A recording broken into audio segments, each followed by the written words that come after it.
Salut à tous, j'espère que vous allez bien. Je vous retrouve aujourd'hui pour une nouvelle vidéo sur la chaîne et ce sera une vidéo à la cool, je dirais, dans le sens où je vais vous faire le dernier book haul du mois de décembre qui était censé être celui que je vous ai posté la dernière fois, mais j'avais bien évidemment oublié une chose qui est que, alors certes en décembre il y a peu de service presse, donc de ce côté-là aucun problème, mais il y a Noël, donc il y a les cadeaux.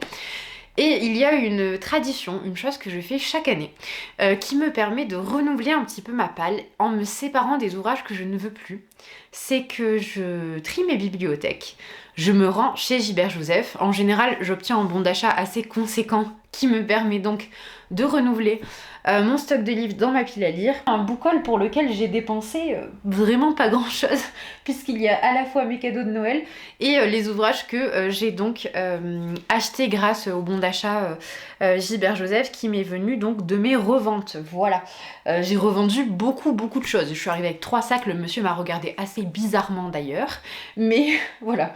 Bon, en tout cas, j'ai racheté des choses qui me faisaient plaisir, que j'avais très envie de lire, et si je fais ça à cette période-là de l'année, c'est pour une raison assez simple, c'est que c'est le moment où fleurissent un petit peu partout les vidéos que je préfère voir, qui sont les vidéos des favoris, donc de plein de personnes. Ça me permet notamment de découvrir des chaînes, mais aussi de découvrir donc des titres auxquels je ne m'attendais pas forcément, ou que je ne connaissais pas. Bon, j'arrête de faire du blabla parce que la liste est quand même assez conséquente. Je commence tout de suite avec 2 ouvrages que j'ai donc presque terminés. Le premier, c'est Un détail mineur d'Adania Chibli, qui est donc un roman palestinien que Cantastasia a présenté à l'occasion de l'hiver palestinien qu'elle organisait, donc qui était un mois durant lequel on devait lire, fréquenter la littérature et le cinéma palestinien. C'était vraiment une superbe démarche, mais bien au-delà de ça, il y avait un ouvrage qui avait retenu particulièrement mon attention pour le résumé qui en était fait, mais aussi pour je sais pas, l'espèce d'écho que la situation pouvait provoquer en moi. Je pense qu'il y a toujours quelque chose de très égocentrique dans le choix des ouvrages vers lesquels on se penche comme ça de façon un petit peu spontanée, je dirais. Et là, c'était cette idée qu'on va suivre une héroïne qui vit quelque chose de bien particulier. Elle va prendre connaissance d'un événement qui s'est produit dans un espèce de camp militaire où une femme, donc une bédouine a été enlevée par des soldats israéliens, et donc cette femme a été violée, humiliée, battue et tuée. L'élément qui va particulièrement retenir l'attention de la protagoniste de ce roman, c'est la date à laquelle se sont déroulés les événements, puisqu'ils se sont déroulés le jour de son anniversaire, et donc va naître entre elle et cet événement une espèce de lien qu'elle semble qui justifie toutes les prises de risques qu'elle va pouvoir auxquelles elle va se confronter. C'est vraiment fascinant comme roman, que ce soit dans la construction ou dans le style, puisque bien évidemment on est dans une traduction, donc on n'a pas d'accès direct au style de l'autrice, mais il y a quelque chose de très froid, parfois de jurassien je dirais, dans les sonorités de certaines constructions de phrases, même si ça reste tout de même très contemporain et que le langage est très accessible, mais c'est dans cette froideur qu'il y a ce côté-là, je trouve.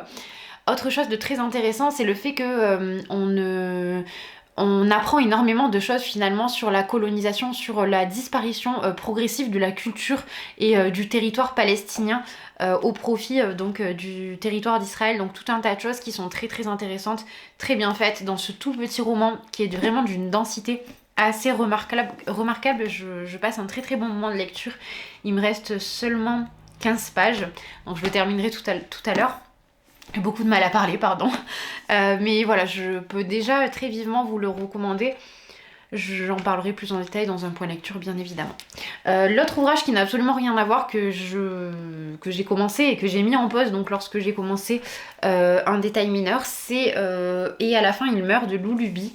Alors je vous montre un petit peu à quoi il ressemble déjà, puisque c'est un ouvrage graphique. Donc vous retrouvez les illustrations assez drôle, humoristique de l'illustratrice que j'aime beaucoup, surtout pour Goupil Oufas, qui était donc un ouvrage graphique qui parlait des troubles bipolaires et de la cyclothymie avec beaucoup de justesse. C'était vraiment très bien. Il y avait une forme de vulgarisation aussi qui était très appréciable puisque ça rendait ce trouble un petit peu compréhensible et cohérent pour des personnes qui étaient peut-être très voire complètement extérieures. Là on est dans une démarche complètement différente, on reprend les origines des contes de fées et on va un petit peu étudier d'où ils viennent, comment ils se construisent avec beaucoup d'humour. On parle notamment beaucoup de la condition des femmes. Mais encore une fois, ce qui prime de très très loin, c'est l'humour. L'autre chose qui est intéressante, c'est que le livre est en quelque sorte interactif puisque vous téléchargez l'application de Delcourt Soleil et vous pouvez scanner certaines pages qui contiennent donc, je vais vous montrer ça, voilà la petite grenouille qui est là et ici vous avez par exemple l'histoire du conte original. C'est notamment ce qui a été fait je crois pour Cendrillon puisque j'ai pas beaucoup lu, hein. Vous pouvez voir où est le marque-page, je n'ai pas beaucoup lu et voilà, donc il y avait l'origine de Cendrillon qui a donc des origines chinoises, ce que je ne savais pas et qui est très intéressant. Voilà, donc je continue et je vais passer, alors est-ce que je les ai tous là, je vais faire d'abord mes cadeaux de Noël comme ça ce sera fait. Et en réalité, je n'ai pas eu tant de livres que ça. Je passe très brièvement sur celui-ci. Donc Harry Potter et l'Ordre du Phénix, illustré par Jim Kay. Donc vous savez, ce sont les fameux énormes ouvrages donc illustrés qui sont disponibles donc chez Gallimard. Chaque année je m'en fais offrir un, donc ma maman m'a offert celui-ci cette année, je la remercie. Il est très beau et je l'ai relis dans cette édition, oui. Donc l'Ordre du Phénix s'était fait attendre, mais malheureusement il me semble que ce sera le dernier. Donc voilà, c'est un petit peu décevant, mais je suis très contente d'avoir l'ouvrage tout de même. Et toujours de la part de ma maman, et je vous dis des bêtises puisque j'ai eu d'autres livres, mais juste, je ne sais pas où je les ai mis. J'ai eu 2 ouvrages de Junji Ito, que je n'avais pas, que j'irai chercher juste après. Donc le manuel du sorceleur d'Alain T. Puységur, qui est un ouvrage publié chez les éditions Bragelonne et qui est tout illustré et qui reprend tous les éléments clés de la saga du sorceleur. Donc vous avez les lieux emblématiques, les objets emblématiques, les potions emblématiques, les armoiries, vous avez des citations aussi des romans. Vous avez une mise en page qui est très intéressante avec une graphie qui ressemble pas mal à quelque chose de moyenâgeux. C'est vraiment un ouvrage qui est très très élégant et que je suis très contente d'avoir donc dans ma bibliothèque et que je lirai avec plaisir. Le sorceleur c'est devenu un petit peu En tout cas c'est rentré dans mes univers de fantasy favoris cette année. J'ai découvert ça avec beaucoup d'enthousiasme et je suis ravie de savoir qu'il me reste encore des tomes à lire et je ne vais pas me presser. Je les prends pour l'instant en audio, ils sont disponibles sur Nextory jusqu'au tome 3. Donc j'écoute le tome 3 mais je l'écoute avec parcimonie parce que j'ai une peur panique de sortir de cet univers qui est vraiment devenu un petit cocon pour moi et je ne souhaite absolument pas le quitter.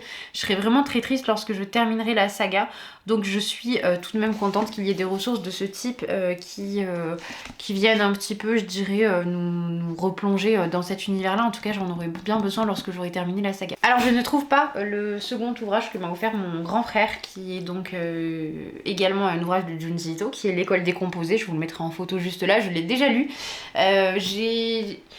Je l'ai bien apprécié, je m'attendais pas du tout à ça concernant l'école décomposée. Si vous l'avez lu, n'hésitez pas à me dire ce que vous en avez pensé. Je dois reconnaître qu'il y avait quelque chose de radicalement différent des atmosphères auxquelles je m'attendais. Alors il faut dire que dans le titre, l'école décomposée, je m'attendais à quelque chose qui portait bien plus sur l'école, mais je pense qu'il y avait un élément parasite qui faisait que j'avais cette interprétation-là, c'était l'école emportée de Kazuo Umezu, qui porte donc très très largement sur l'histoire d'une école. Là, ce n'est pas du tout le cas, on va se centrer sur 2 personnages qui sont un frère et une sœur, un frère qui a fait un pacte avec un démon, et ce démon se nourrit un petit peu des personnes qui vont entourer le jeune homme en faisant fondre leur cerveau. Voilà. Donc ça c'est pour l'école décomposée. Et celui-ci je ne l'ai pas encore lu, donc c'est Les cauchemars de Mimi. Alors on nous dit, la jeune Mimi mène une existence simple mais l'horreur étend son ombre dans chaque recoin de sa vie, sous la tenue noire de jet de son énigmatique voisine au fond de l'épaisse forêt qu'elle traverse au cours d'une promenade dans le cimetière qui jouxte son appartement ou au creux des au creux des flots sombres de son lieu de vacances. Laissez les ténèbres vous hanter à leur tour en tournant les pages de cette adaptation de Shin-Mimi Bukuro, recueil de légendes urbaines cultes au Japon. Voilà, bon, bah, ça va encore me donner envie d'acheter des ouvrages japonais, ça va faire exactement comme pour La déchéance d'un homme, que j'avais beaucoup aimé. Voilà, donc normalement j'ai fait tous les cadeaux. Je passe maintenant aux ouvrages que je me suis procurés soit en brocante, soit en bouquinerie, donc les ouvrages que j'ai achetés d'occasion mais que j'ai payés cette fois. Ensuite je passerai à tout ce que j'ai eu donc avec mon bon d'achat Gilbert Joseph qui a vraiment été, je pense, le meilleur cadeau que je pouvais avoir cette année. Donc je commence par alors un livre qui m'a été recommandé par l'un d'entre vous en commentaire, qui est donc lire de livres, je crois que c'est 8339 le pseudo, et c'était alors du théâtre. Et je suis tombée par hasard, mais alors complètement par hasard, sur ce titre en bouquinerie. Donc c'est Art de Yasmina Reza.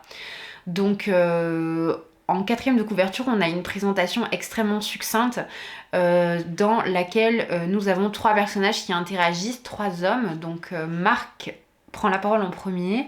Comment peux-tu dire devant moi que ces couleurs te touchent? Yvan, parce que c'est la vérité. Marc, la vérité, ces couleurs te touchent. Yvan, oui, ces couleurs me touchent. Marc, ces couleurs te touchent, Yvan?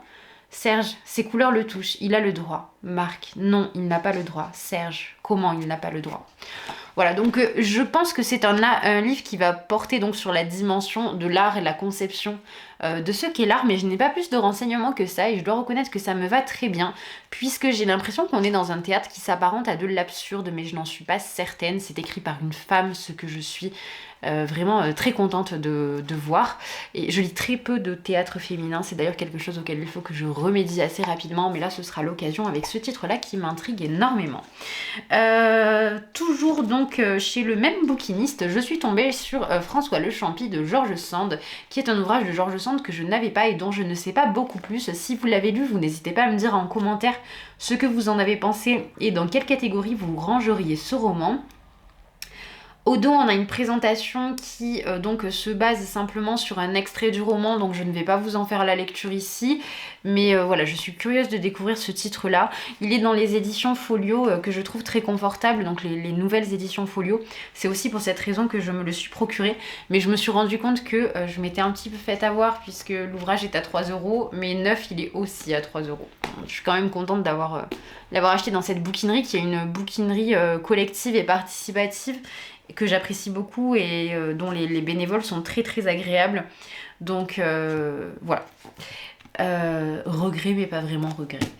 Amok de Stefan Zweig que j'ai déjà dans une autre édition, mais je me suis rendu compte lorsque j'avais voulu le commencer qu'il manquait des pages, donc quand je l'ai vu je me le suis procuré. Voilà, donc l'histoire d'Amok, alors c'est très bref, encore une fois, présentation très succincte. Sur le pont du transatlantique et qui doit le ramener de Calcutta en Europe, le narrateur est brusquement arraché à sa rêverie par la présence quasi fantomatique d'un autre passager qui se décide lors d'une seconde rencontre à lui confier le secret qui le torture. Je pense que j'apprécierai ma lecture tout autant que ce que j'apprécie ma lecture de Zweig de façon générale. Je n'ai jamais été déçue par l'auteur.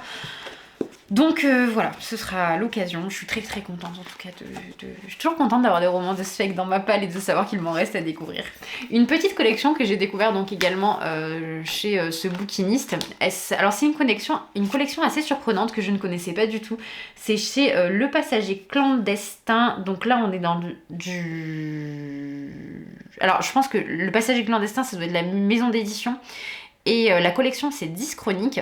Alors le premier c'est donc de Anne Warren Griffith, c'est Audience captive. Donc c'est un ouvrage qui va parler de la télévision et du ciblage publicitaire. Ça va vraiment être axé uniquement là-dessus. C'est extrêmement bref, mais dans la mesure où on est dans un texte qui va beaucoup parler de politique avec un espèce de registre dystopique, j'imagine qu'il va y avoir cette question de conditionnement des médias et un petit peu de la lobotomisation en gros que fait subir la télévision à ce moment-là. Surtout que le texte se déroule en 1953, donc on est vraiment sur les prémices un petit peu de ce que la publicité va devenir lorsqu'elle va exploser.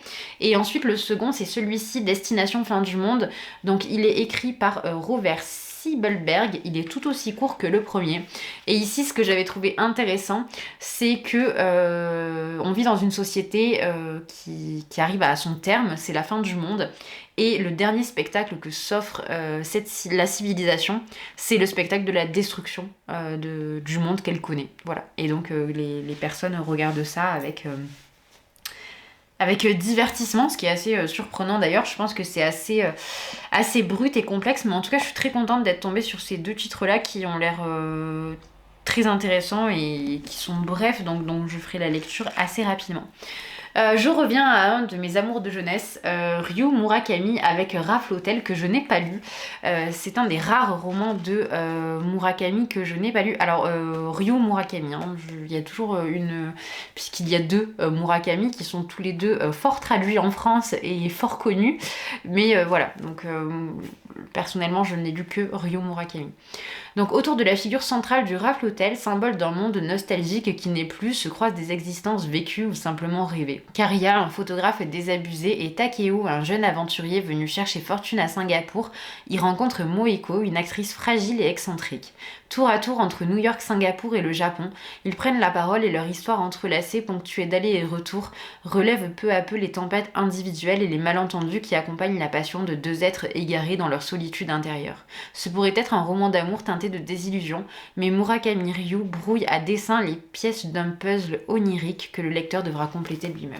Voilà. Je suis impatiente, toujours impatiente de lire Ryu Murakami aussi. Je passe à la suite. Alors, une philosophe que j'apprécie beaucoup mais qui est lourdement critiquée pour... On a cette habitude en philosophie d'avoir des systèmes extrêmement élaborés qui tentent absolument la cohérence, quel qu'en soit le prix, quel que soit le postulat qu'il faille faire pour que le système soit stable et qu'il soit envisageable comme, enfin je sais pas, pour vous donner un ordre d'idée, par exemple le système cartésien, s'il peut fonctionner, c'est uniquement parce qu'on postule Dieu, sinon pas de connaissances, si pas de connaissances, pas de système philosophique. Je vulgarise grandement et je m'en excuse, mais en tout cas Simone Veil, donc pas la politicienne mais la philosophe, elle a été lourdement critiquée pour ça, lourdement critiquée pour ce que beaucoup appelaient un petit peu de la fainéantise, au sens où il n'y a pas d'élaboration de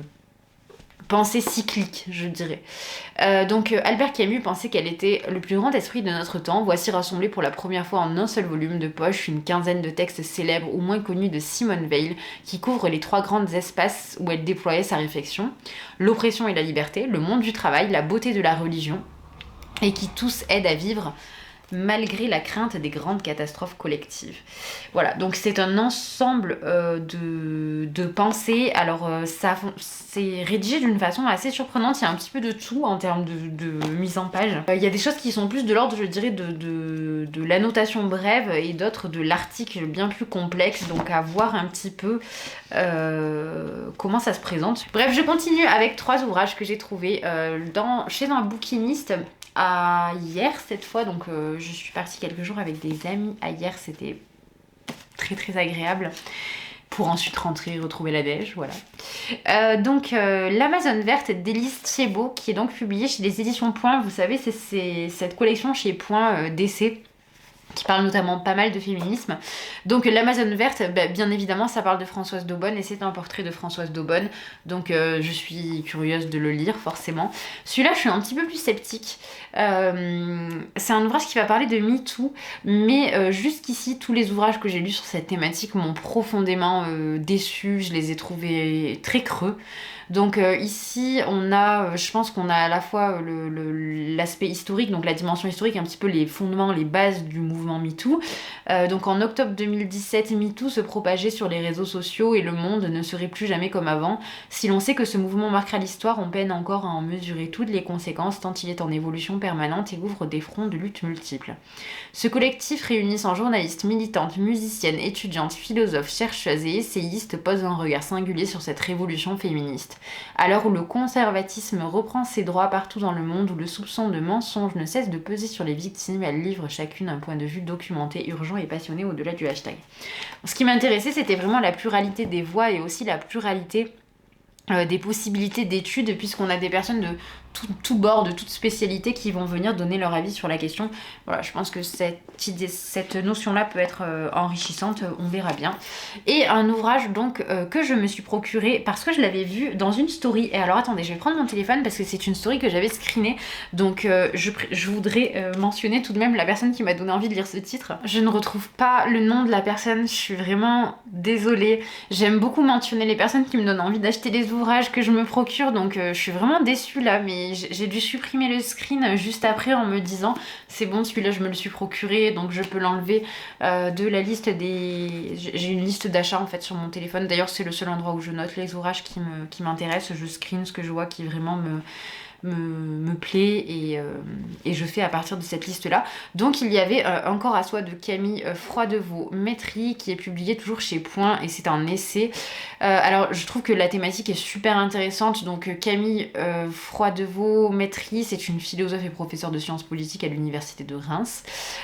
Donc Encore à soi, c'est présenté comme suit. Longtemps les femmes n'ont été que des corps définis par leur fonction sexuelle et maternelle. La révolution féministe des années 70 les a délivrés de ce carcan, mais il s'en est suivi une période de déconsidération de ces sujets. Enclenchée au début de l'année 2010, la bataille de l'ANSIM a remis le corps féminin au centre. La philosophe Camille Froidevaux-Métry propose de le saisir sous ces deux aspects, lieu de la domination masculine et vecteur d'une pleine émancipation. Déroulant les étapes corporelles qui scandent la vie des femmes, l'autrice pose les jalons qui leur permettront de reprendre possession de leur corps dans toutes ses dimensions. À l'écoute des luttes les plus contemporaines, son féminisme incarné s'attaque au socle même du patriarcat et renouvelle les fondements théoriques du féminisme. Voilà, je trouve que ça a l'air vraiment passionnant. Et je l'avais jamais vu nulle part avant de le voir dans cette story. C'est pour cette raison que je suis d'autant plus... Excusez-moi, j'avais oublié d'éteindre mon alarme. C'est pour cette raison que je suis d'autant plus déçue de ne pas avoir conservé ce screen. Je vais vérifier quand même encore une fois. Alors non seulement je ne le trouve pas, mais je crois que j'ai fait la même chose pour tous les autres titres. Puisqu'il y a énormément de titres que j'ai achetés que je ne vois plus dans ma liste de livres à acheter. Ce qui veut dire que je ne pourrais pas forcément créditer les personnes qui en avait parlé et qui m'avait donné envie. Alors je ne retrouve pas, mais pour celui-ci, j'ai retrouvé. Donc Mâchoire de Monica Ojeda, qui est un ouvrage que j'ai donc vu passer sur la chaîne de Lys Sombre Ciel, que je ne connaissais pas et que j'ai donc découvert grâce à la vidéo de ses meilleures lectures de 2023.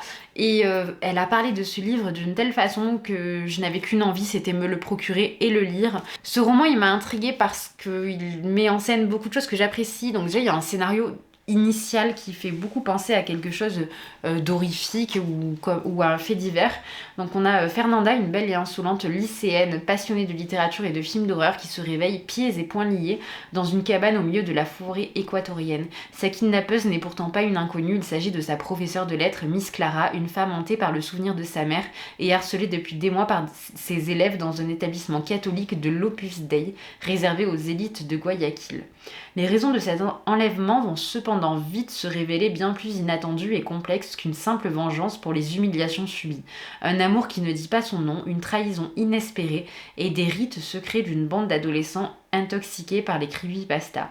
Ces histoires d'épouvante devenues virales sur internet composent la trame surprenante et parfaitement maîtrisée de ce thriller psychologique sur la jeunesse, le sexe et la peur. Voilà, que des choses qui m'intriguent. Je pense qu'il ne traînera pas longtemps dans ma palle celui-ci. Il est publié chez Gallimard. Et je n'en avais jamais entendu parler, jamais. Et quel dommage parce que au vu des thématiques, je me le serais procuré quasi immédiatement, je pense. J'espère que la luminosité n'est pas trop fluctuante, la caméra a coupé. Et bon, le soleil a bien disparu maintenant, donc j'espère qu'il n'y a pas eu trop de variations de lumière. Ensuite, donc je continue avec un ouvrage que j'ai vu sur la chaîne de Jodie, des livres de la crypte, mais je l'ai vu sur bien d'autres comptes Instagram et bien d'autres chaînes, mais c'est elle qui m'a véritablement décidé à me lancer pour l'achat de ce titre, c'est Lapin maudit de Chung Bora, qui est un recueil de nouvelles, me semble-t-il, et je suis très captée par cette couverture que je trouve étonnante et assez effrayante, pour tout dire. Donc, il faut dire que la présentation au dos de l'ouvrage donne une furieuse envie de se lancer dans la découverte de ce titre-là, puisqu'on nous parle tout d'abord de David Lynch, ensuite de Stephen King, et enfin des Revenants de Laura Keisk. Donc on est sur un ouvrage qui s'apparenterait à du réalisme magique. Je suis très curieuse de voir ça, vraiment très très curieuse. Je trouve que c'est assez compliqué comme genre littéraire entre gros guillemets. Il y a des codes tout de même, mais peut-être moins stricts que le réalisme au sens propre par exemple. Donc très impatiente, il y a une dimension horrifique, une dimension existentielle, il y a beaucoup beaucoup de choses et vraiment je suis très curieuse de le lire. Encore une fois, il y a un aspect psychologique aussi, il y a beaucoup de choses qui viennent travailler le lecteur et voilà, pour ça je pense que ce sera une bonne expérience ou tout du moins une expérience hors du commun et ça me manque beaucoup. J'aime beaucoup découvrir des titres qui sont radicalement hors des sentiers battus. Je trouve ça vraiment très intéressant.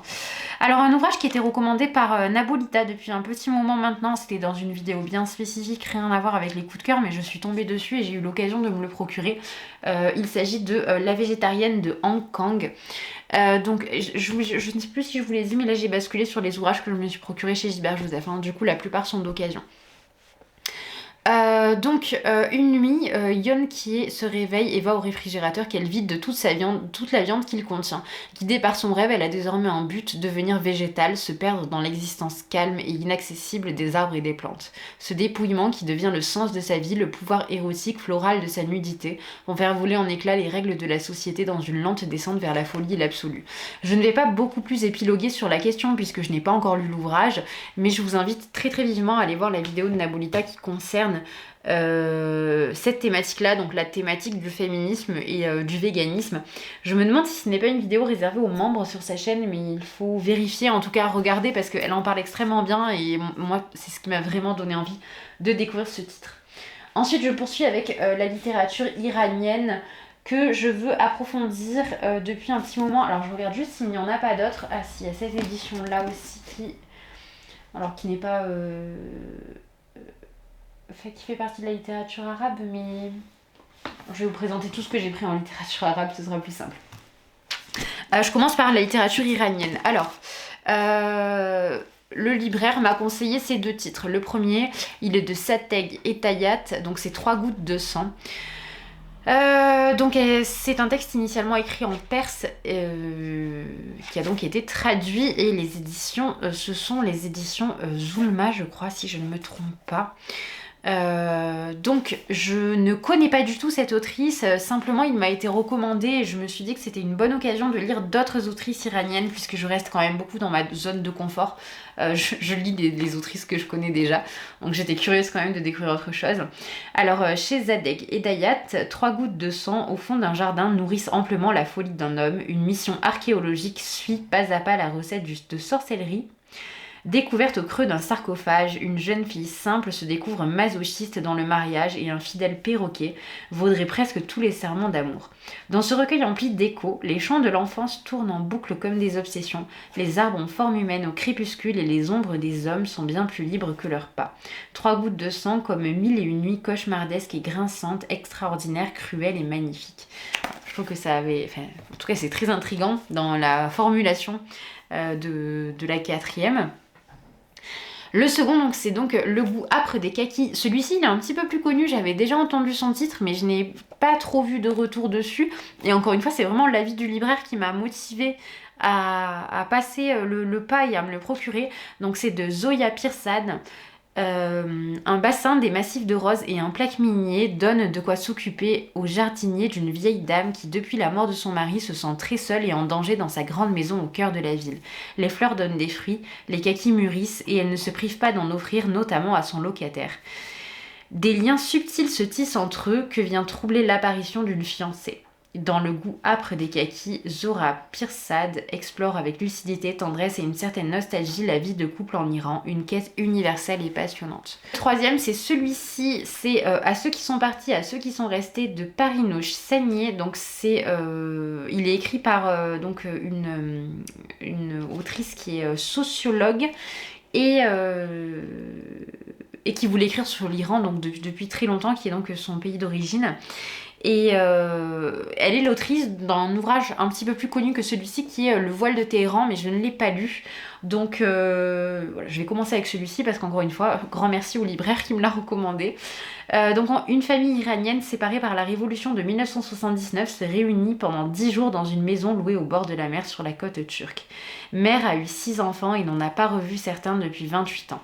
Le temps et le poids des malentendus les ont profondément divisés et il est temps pour chacun d'affronter les ressentiments des autres avant que la famille ne soit définitivement désunie.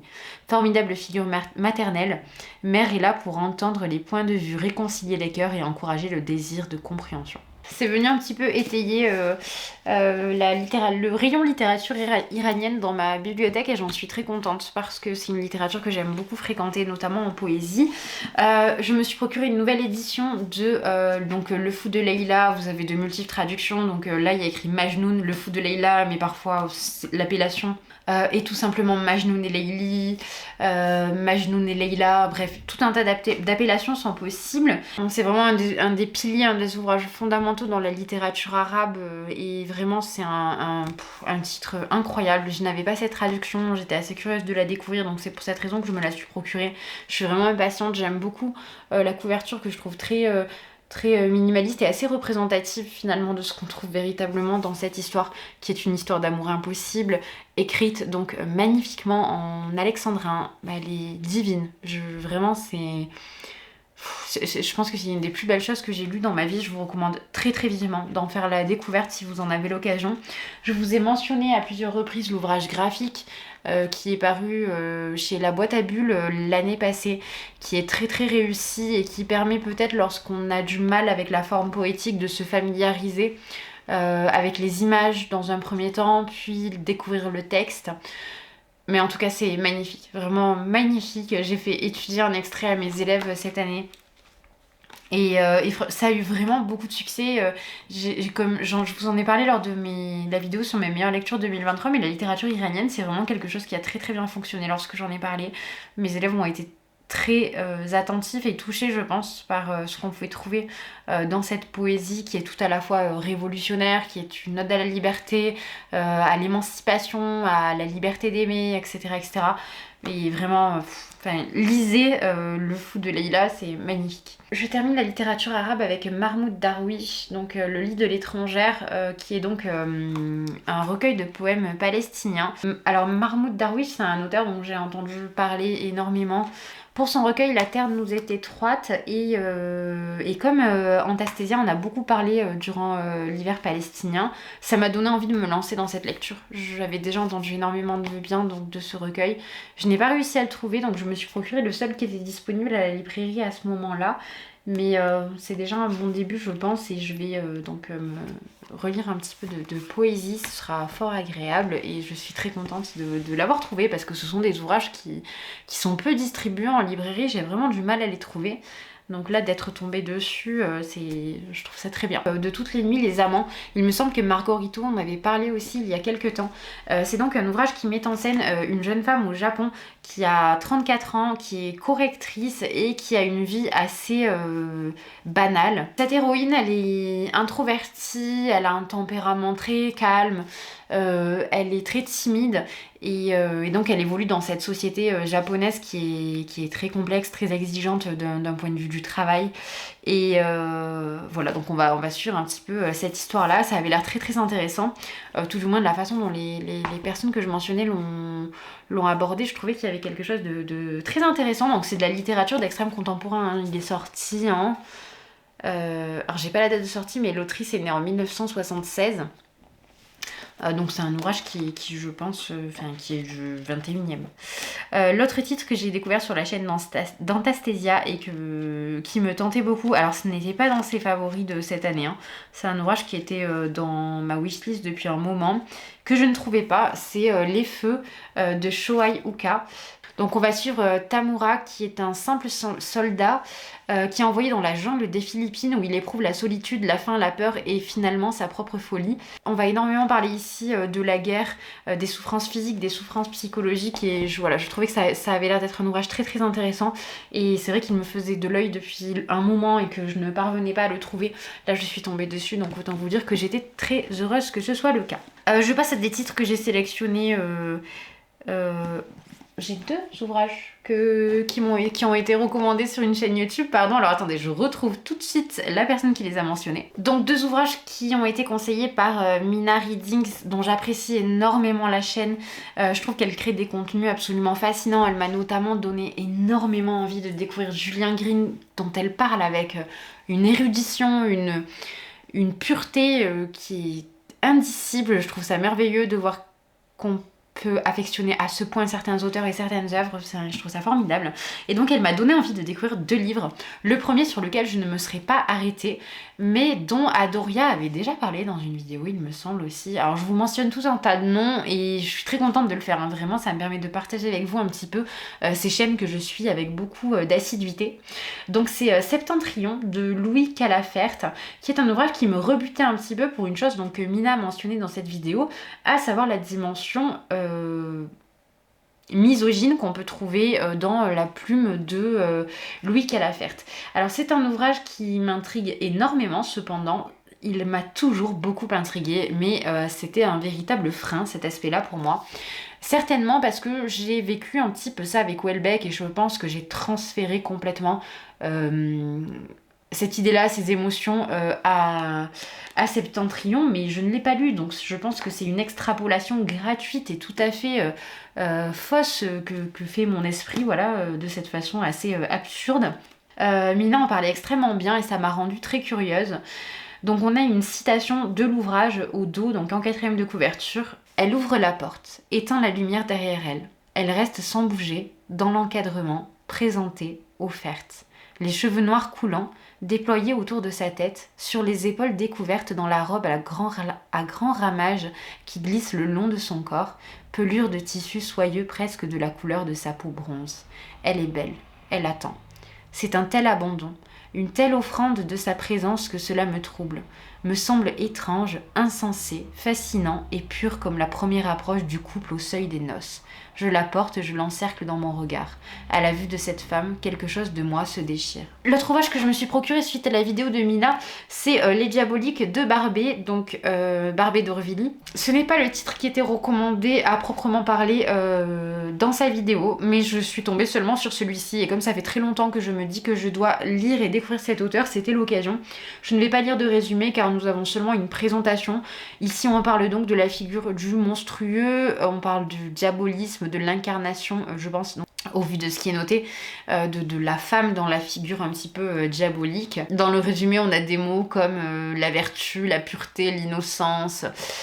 Donc voilà, à voir de quelle façon ce sera traité et je suis très curieuse parce que je ne connais pas du tout Barbie et ce sera l'occasion donc de le découvrir. Je continue avec... Il me reste pas beaucoup d'ouvrages, mais je vais passer vite quand même. L'amour de Marguerite Duras, qui était un titre qui me manquait.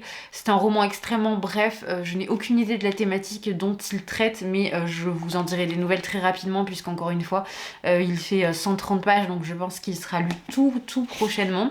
Ce sera certainement mon prochain Marguerite Duras, même si j'ai prévu de lire Le Vice-Consul, que je vais encore repousser. Ensuite, Récit de la pomme de la main de Kawabata. Donc, je ne connais pas Kawabata. Il est directement dit que cet ouvrage est en marge de ses grands livres. Ici, ce sont des souvenirs d'enfance ou d'adolescence, des instants de vie saisis au vol, des vignettes érotiques à mi-chemin du rêve et de la réalité. Et on rassemble un petit peu tout ça, donc je dirais que c'est plus un ouvrage patchwork. D'ailleurs, il est écrit sous de multiples formes et avec des titres en intérieur de romans, un petit peu à l'image des nouvelles, mais ça a l'air bien plus bref que cela. Ça tient beaucoup plus, je pense, de petites notes qui peuvent être posées là de façon peut-être un petit peu plus anarchique, en sachant que Kawabata est très exigeant dans la construction de ces récits. J'imagine que là il y a un peu plus de liberté, puisque d'ailleurs la première chose dont on nous parle en 4e, c'est cette rupture qu'il peut y avoir entre ce titre-là et Les Belles Endormies par exemple. Donc voilà, j'imagine que c'est beaucoup plus libre et de toute façon je vous ai montré la forme. Un ouvrage qui est paru il y a peu, il me semble, et que j'avais vu passer en librairie, que je ne m'étais pas procuré parce que j'avais envie de relire Madame Bovary à ce moment-là. C'était encore une façon de repousser ma lecture de Madame Bovary et je n'en avais pas envie, donc je ne l'avais pas pris. Mais voilà, là c'était l'occasion, il était d'ailleurs d'occasion. Donc les récits de jeunesse de Flaubert, donc on a Les Mémoires d'un fou, Novembre, Pyrénées, Corse et Voyage en Italie. Alors si je l'ai pris, c'est parce que... apparemment, il y a des choses donc qu'on vient seulement de retrouver. Ce sont des manuscrits révélés. D'ailleurs, c'est ce qui est annoncé sur le bandeau de la couverture. Alors, j'ignore dans quelle mesure il y a des changements radicaux, drastiques entre l'œuvre publiée et ce qu'on va retrouver ici. Mais j'en étais curieuse et je ne pouvais pas passer à côté de ce titre-là. Quand il y a quelque chose sur Flaubert, j'ai nécessairement envie de le lire. Un ouvrage dont je n'ai jamais entendu parler, Mircea Eliade, il est surtout connu pour ses ouvrages traitant de l'histoire des religions, ou tout du moins pour son travail d'historien. Ici, il s'essaie à quelque chose de complètement différent puisqu'on va retrouver la figure du vampire et on est dans un récit fantastique. Je pense que c'est un hommage à Dracula puisque Mircea Eliade est d'origine roumaine. Donc j'imagine que c'est un petit écho à cela. Je suis très curieuse de le lire. C'est un ouvrage que je ne connaissais absolument pas. Je n'avais jamais vu ce titre, mais il m'intrigue beaucoup. Et je termine avec les seuls ouvrages... Young Adult que je me suis procuré, Young Adult Jeunesse. Le premier, c'est le tome 2 de Pallas de Marine Carteron, que bien évidemment je vais lire très très vite. Il faisait partie de mes meilleures lectures 2023 également. C'est cette réécriture de la guerre de Troie, réécriture d'ailleurs qui se passe un petit peu avant la guerre.